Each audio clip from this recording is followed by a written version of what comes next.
Welcome. I'm Claire Schaefer. Today we are going to visit Kensington Palace in London. The palace is open today for a special exhibition, Crown to Couture, a sumptuous display in the state apartments at the palace.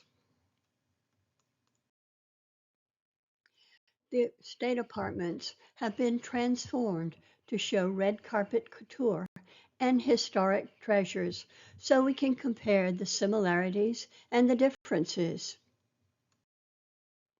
Known for his exaggerated volumes, endless layers of tulle, and gigantic trains, John Battista Valli opened a star-studded gallery of contemporary high fashion.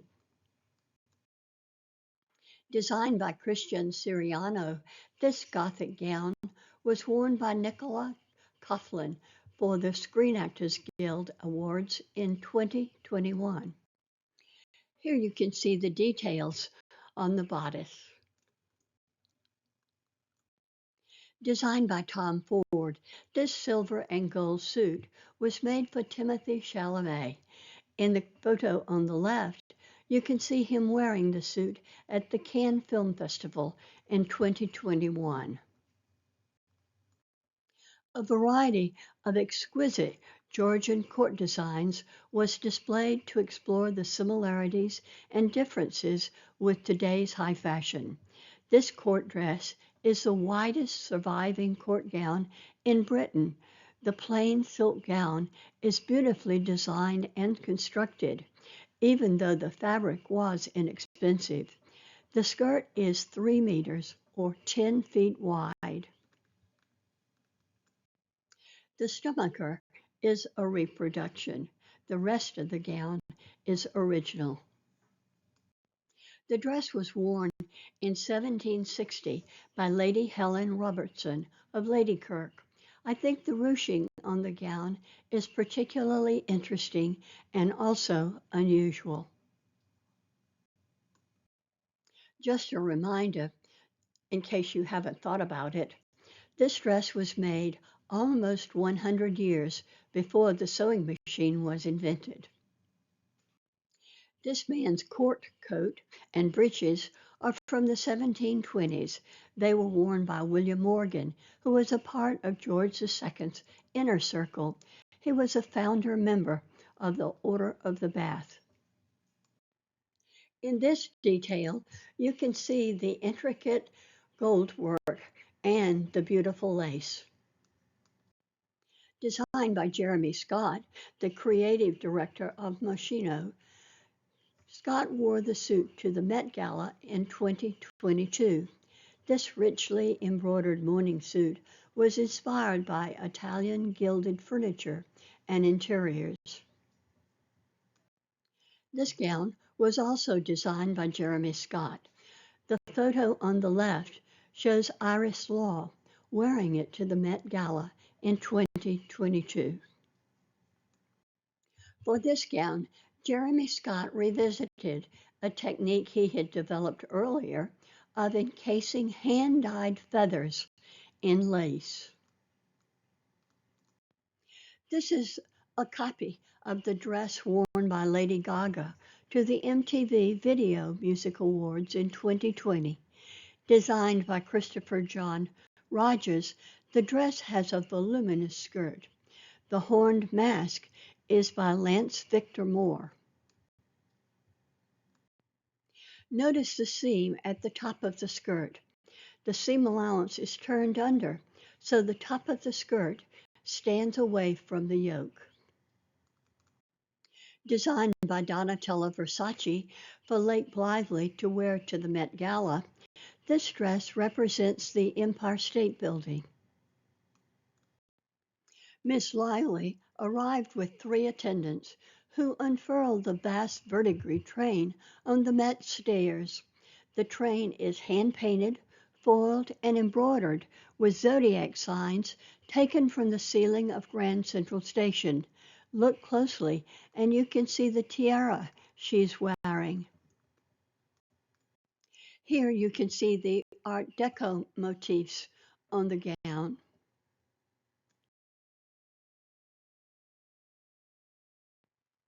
Dan Levy used his Met Gala debut to celebrate the resilience and the love and the joy of the LGBTQ plus community.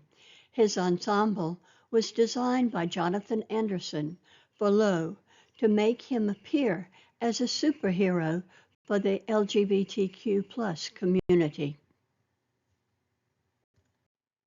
This court gown was worn by Lady Mary Rockingham in 1760, probably to her husband's investiture to the Order of the Garter. The fabric is cream silk and silver. The stomacher is silver lace. The lavish use of this very expensive fabric on the pleated ends of the dress was a way to display the family's wealth. These robes were worn by John Stuart, 3rd Earl of Bute, for his investiture as a Knight of the Garter in 1762. Sir Joshua Reynolds painted a portrait of Bute in these robes. Many actors wore black to the Golden Globes in 2018 to support the Me Too and the Time's Up campaigns, which fight sexual harassment. The dress on the left was designed by Whitney Merrow. It was worn by Tarana Burke. The dress on the right was worn by Michelle Williams and designed for Nicolas Ghesquière for Louis Vuitton. This outfit was worn by Lena Waithe to the Met Gala in 2018.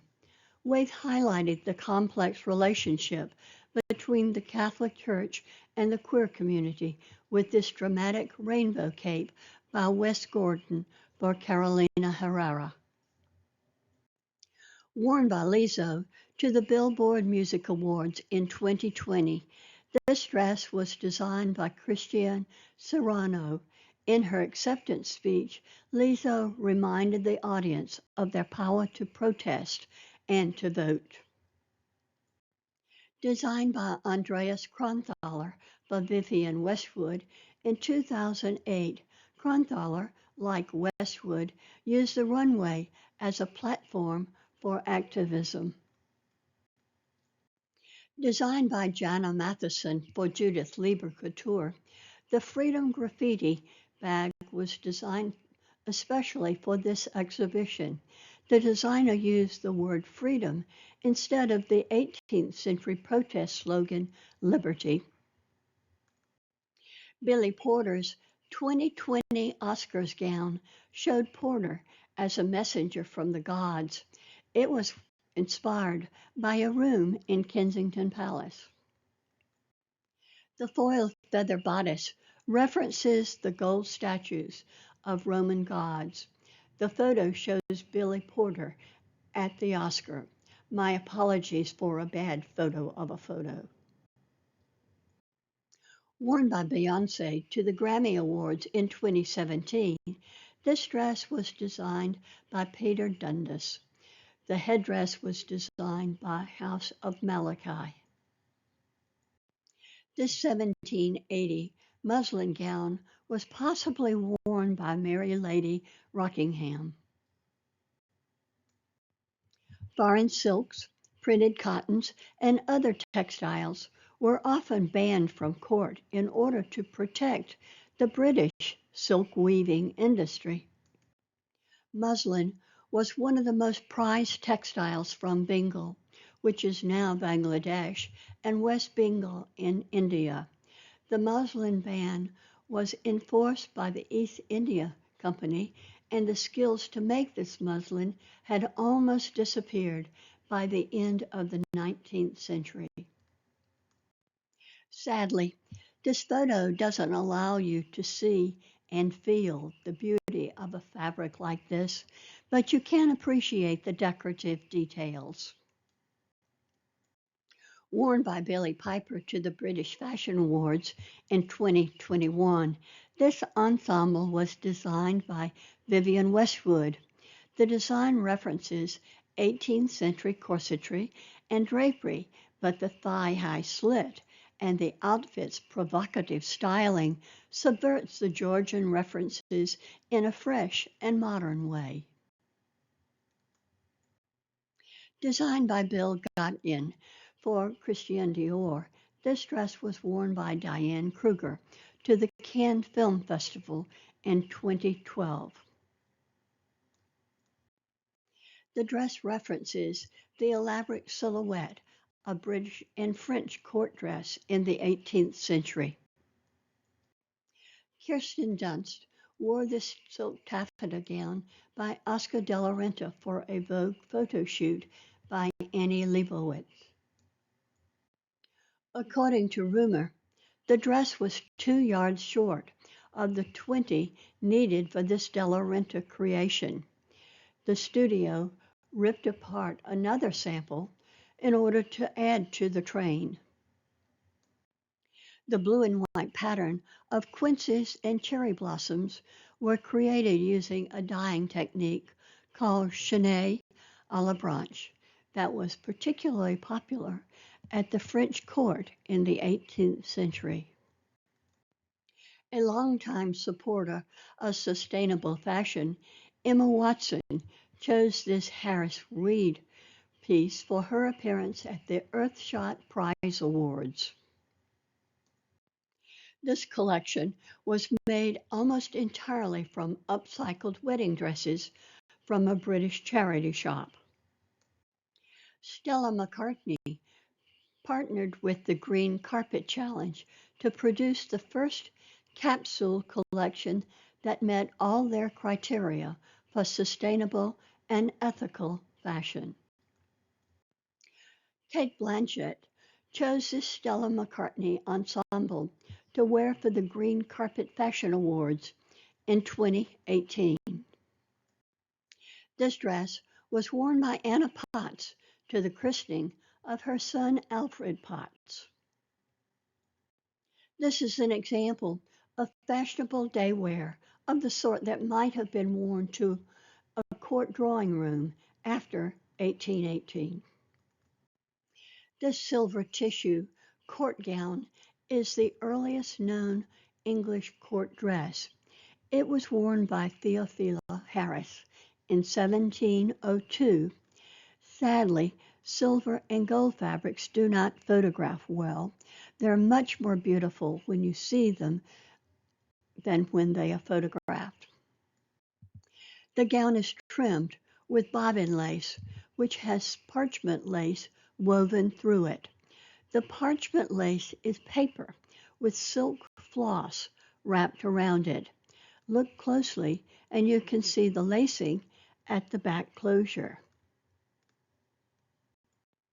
Audrey Hepburn wore this lace dress to accept her first Academy Award for Best Actress in Roman Holiday. The dress was designed by Edith Head and altered by Hubert Givenchy for the award ceremony. The dress has a bateau neckline, a belted waist, and a circular skirt. On the right, you can see a detail of the lace. This was the beginning of a 40-year collaboration between Hepburn and Givenchy. Now, if you're planning to go to court, you must be properly dressed. At court, dressing appropriately was critical for getting notice. Here you can see the rules for men. You need a hat, a wig, a suit, a proper suit of course, glam buttons, stockings, and of course they required garters, and buckles on your shoes. This handsome court suit is from 1765.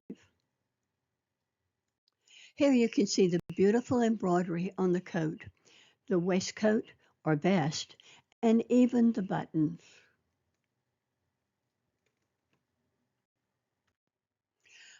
An elaborate ensemble was not just for men, it was equally important for ladies to dress appropriately. Of course, you had to have your hair done, jewelry, diamonds were best, an elaborate stomacher, lace sleeves, a fan, A court gown, sometimes called a mantua, and the silk should be fine and the skirts very wide. This beautiful court gown is made of Spitalfields silk. The back of this dress is just as stunning as the front. Here you can see the headdress and a pair of beautiful Brussels lace lampets. Before we say goodbye, I want to show you this dazzling emerald and diamond necklace and brooch, which are by Gerard. Gerard was one of the sponsors for the exhibition. The necklace can also be mounted on a frame and worn as a tiara. Did you have a favorite? Here are some of mine. I particularly like the decorative trims on many of the Georgian dresses and the simplicity of the Audrey Hepburn dress. For the Georgian dresses, it's easy to forget that these were made before the sewing machine, and in order to get to your destination, you went by horse and carriage on unpaved roads. I'm Claire Schaefer. Thank you for joining me today. If you enjoyed this video, please join my channel for more interesting videos. I frequently write about sewing techniques as well as exhibitions.